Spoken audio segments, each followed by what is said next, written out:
ماں باپ کے نافرمان نہ دنیا ہے نہ آخرت۔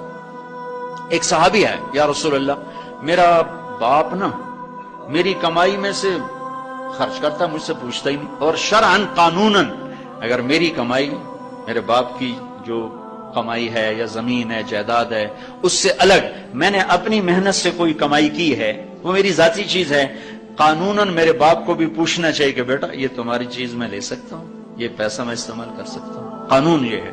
تو اس نے قانون کی بات کی کہ میرا باپ میرا مال اٹھا کے خرچ کر دیتا، مجھ سے پوچھتا ہی نہیں۔ آپ نے کہا اس کے باپ کو بلاؤ۔ اس کے باپ کو بلایا تو وہ انہوں نے پوچھا کیوں بلا رہے ہیں؟ کہ تیرے بیٹے نے تیری شکایت کی۔ تو اس کو اتنا غم لگا کہ وہ کٹ کے مر گیا۔ اور عرب کی شاعری تو پھر پوری دنیا میں مشہور ہے، آج بھی مشہور ہے۔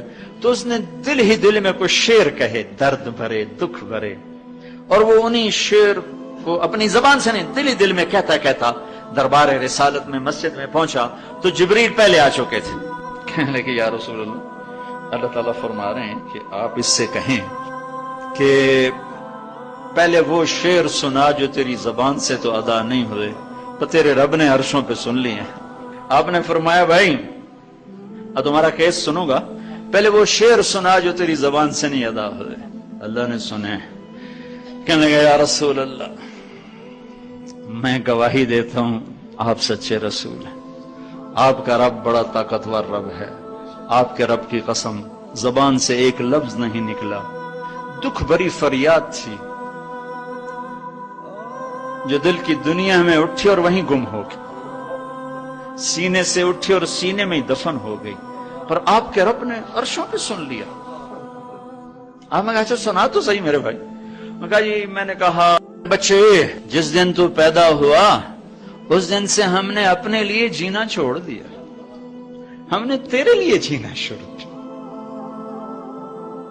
گرمی سے لڑے، سردی سے لڑے، موسموں سے لڑے، حالات کے آہنی پنجوں سے رزق نکالا، جبڑوں سے رزق نکالا، جوانی کو قربان کیا، صحت کو قربان کیا، اپنے جذبات کو سلا دیا، تیرے چہرے کی ایک مسکراہٹ دیکھنے کے لیے ساری ساری رات کام کیا، سارا سارا دن کام کیا، کبھی دھوپ میں کبھی سردی میں، کبھی گرمی سے لڑا کبھی سردی سے لڑا، کبھی موسم سے لڑا کبھی بھوک سے لڑا، تجھے کھلایا خود بھوکا رہا، تجھے پلایا خود پیاسا رہا، تجھے چھاؤں میں لٹایا خود دھوپ میں بیٹھا، تجھے سکھ پہنچایا خود دکھ جھیلا، میری تو زندگی پھر تیرے لیے ہوگی، میں نے اپنے لیے جینا چھوڑ دیا۔ جب کبھی تو بیمار ہوا تو ساری رات میں اور تیری ماں تیرے سرانے بیٹھ کے دھڑ دھڑ دل دھڑک رہے ہوتے تھے، کہیں مر نہ جائے، کچھ ہو نہ جائے۔ ہسپتال پہنچیں، ڈاکٹر کو بلاؤ، ٹیکسی بلاؤ، گاڑی بلاؤ، رکشہ بلاؤ، جلدی سے ہسپتال پہنچاؤ۔ اسی خوفناک خیالات میں ہم روتے تھے، پگھلتے تھے، ٹوٹتے تھے، بکھرتے گئے چلے گئے خشک پتے کی طرح، اور تیرے چہرے کی ایک مسکراہٹ کے لیے ساری مسکراہٹیں بھول گئے، تجھے صحت مند دیکھنے کے لیے اپنی صحت کے سودے کر دیے۔ اور اس طرح ایک دن نہیں گزرا، یہ شب و روز گزرے، دن اور رات گزرے، لیل و نہار گزرے، بہار و خزاں گزری، رت بدلی، موسم بدلے، بادل اندھیری بارش آئے اور گئے، یہاں تک کہ تو پروان چڑھتا گیا، میں ڈھلتا گیا، تجھ میں جوانی میں رنگ بھرا اور بڑھاپے نے میرے سارے رنگ نوچ لیے، تو سیدھا کھڑا ہوا تنے کی طرح، میری کمر جھک گئی کمان کی طرح، اور میں آسرے کا محتاج ہوا، تو طاقتور ہو کے جوان ہوا۔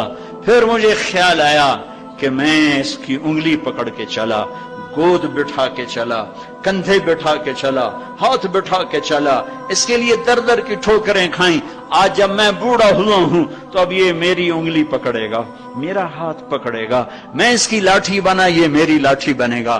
لیکن ایک دم میرے بیٹے تیری آنکھیں ماتھے پہ چڑھ گئیں، تیرے تیور بدل گئے، تو مجھے یوں دیکھنے لگا جیسے میں تیرا باپ نہیں، میں تیرا نوکر ہوں۔ تو میں نے اپنی زندگی کو جھٹلا دیا اور میں نے کہا میں خواب دیکھ رہا تھا کہ میں باپ ہوں، نہیں میں باپ نہیں، میں نوکر ہی ہوں، میں پڑوسی ہوں. تو اچھا میرے دوست، اگر میں پڑوسی ہوں تو پڑوسی کو بھی تو لوگ پوچھ ہی لیتے ہیں. کبھی مجھے پوچھ ہی لیتا کہ بھائی کسی چیز کی ضرورت تو نہیں، کچھ چاہیے تو نہیں. یہ اتنے درد بھرے اشعار ہیں کہ میرے تو اتنی فصاحت نہیں کہ میں اس کا ترجمہ کر سکتا، لیکن یہ وہ اشعار تھے کہ میرے نبی زار و قطار روتے اور آپ ٹوٹ پڑے اور آپ کی داڑھی آنسوں سے تر ہو گئی اور آپ نے اس کو گریبان سے پکڑا اور یوں جھٹکا دے کر اٹھ جا، دفع ہو جا. انت و مالک لابیک، تو باپ کے خلاف مقدمے کرتا ہے، نکل جا، تو اور تیرا سب کچھ تیرے باپ کا ہے.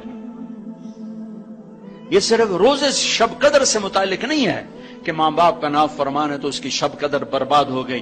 ماں باپ کا نافرمان ہے تو سب کچھ برباد ہو گیا.